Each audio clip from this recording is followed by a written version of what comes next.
मित्रांनो, सध्या वातावरणात मोठ्या प्रमाणात बदल होत आहेत. याचा मोठ्या प्रमाणात परिणाम शिमला मिरची व मिरचीवर येत आहे. तर यामध्ये सगळ्यात मोठा परिणाम म्हणजे काय, तर कांडी करपा.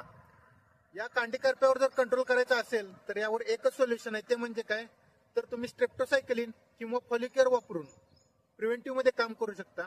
जर क्युरेटिव्ह मध्ये काम करायचं असेल तर यावर आपण बोर्डॅक्स मिक्सचर किंवा कॉपर ऑक्सिक्लोराइड ड्रेंचिंग करून चांगल्या पद्धतीचा जो कांडी करपा आलेला आहे तो चांगल्या पद्धतीने कंट्रोल करू शकतो. धन्यवाद.